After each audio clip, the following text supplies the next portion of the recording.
In corsia 1 per il Gorenica Radovlica, will swim in lane 1, Gaia Kristan, Slovenia. Corsia 2 Enrica Brendolin, Leosport. In corsia 3 è la vice campionessa italiana di categoria in carica, già nazionale giovanile, Margherita Cordiali, Veneto Banca Montebelluna. Corsia 4 per il Gorenica Radovlica, in lane 4, representing Slovenia, Aida Teran. Al suo fianco in corsia 5 per il Fusinar Ravne Koroskem, Slovenia, in lane 5, Marusa Mlinar, Slovenia. Corsia 6, Shaula Stefanuto, Unione Sportiva Idros. In 7, Valentina Visini, Cosenza Nuoto. In 8, Lara Bianchin, Veneto Banca Montebelluna.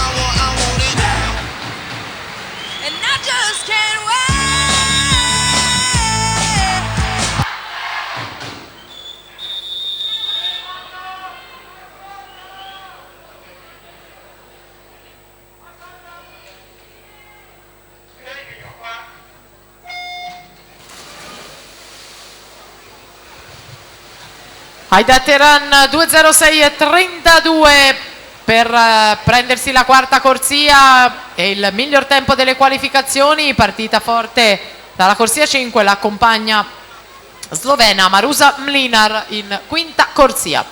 Primato della manifestazione di un atleta del Veneto Banca Montebelluna, Jasmine Agnoletto, che nel 2006 aveva nuotato qui 2:03:46. Mlinar davanti 29:52, Teran 29:82, Stefanuto in terza posizione 29:86.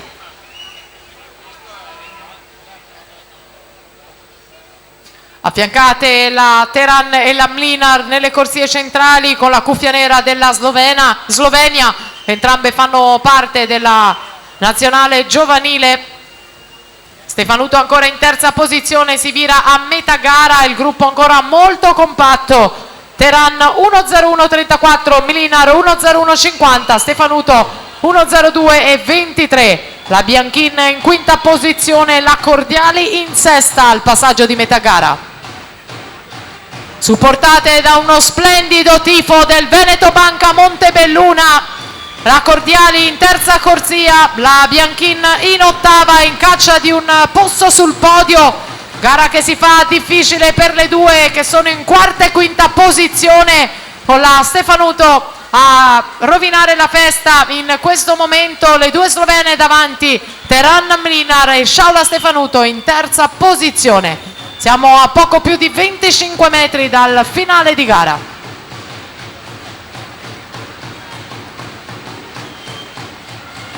Difficile il primato dell'Agnoletto, che dovrebbe rimanere a lei, con la Mlinar e la Teran a contendersi la vittoria finale. Stefanuto in terza posizione, Aida Teran 2:06:22, 2:06.22. The victory of this event, Aida Teran, second place, seconda Marusa Mlinar 2:06:27, 2:06.27. Shaula Stefanuto 2:07:81 per la terza